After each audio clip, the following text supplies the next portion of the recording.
Nou la gecha. La, nou nan video sa la, nap gade, nap wè se fantôme papa rap kreol. Bon, nou bien di nou, fantôme te papa rap kreol, bon, dapre mwen pou mwen, fantôme pa fe kwa anko. Paske rap kreol la telman vin red la, aktuelman la fantôme an bes. Si nap bien gade, nap gade nan denye video fantôme la giyo, nap wè sa, nap wè fantôme an bes. Nap suiv sa.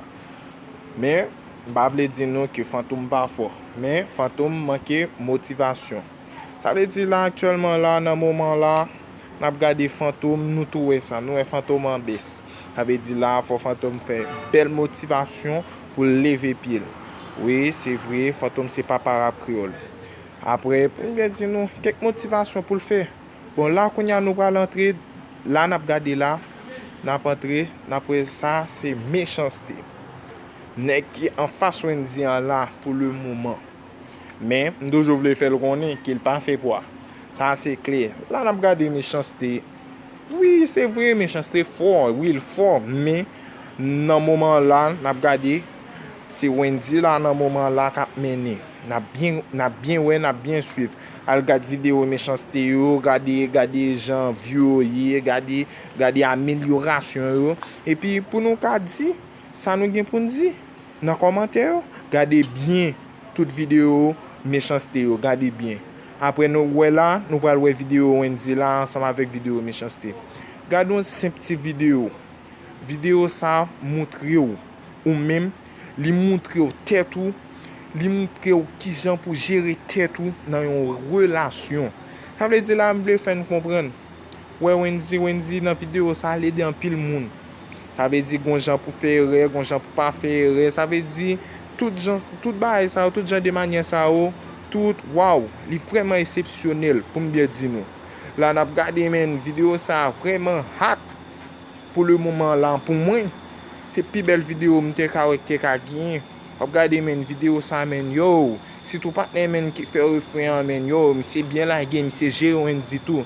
Sa ve di la, nan mouman la, se Wendy, pou le moment, artiste préféré Haïti la actuellement la pou mwen, c'est Wendy. Parce que pas un lot vrai. Wap gade vraiment men, lèl pat la men, yo, wè rap planté en bes. C'est que ou te sentiment ki yon bagay, men complètement vini an gen cham. Oui, vive Wendy, sa nte met dil fort. Ça veut dire, m'vle fè nou kompren, artiste méchanceté myo.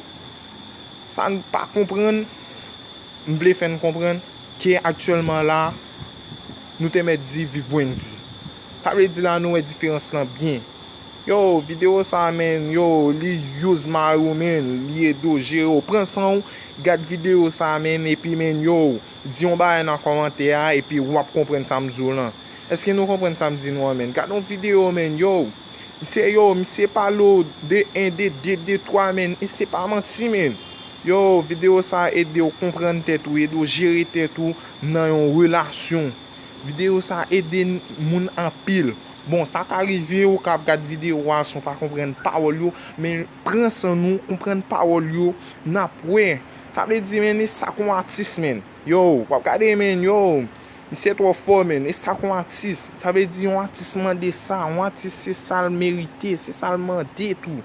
Yo, sa ve di la aktuelman la men, jan ek yo di an vre, nou te met ba mse kou an mi, mve fè nou kompren, pase mse vinde ou kompren mi. Sa ve di, pou nou kompren mi la tou, fon jere may nou, ok? Pa bliye abone ansama vek chanel lan, sil vouple, ok?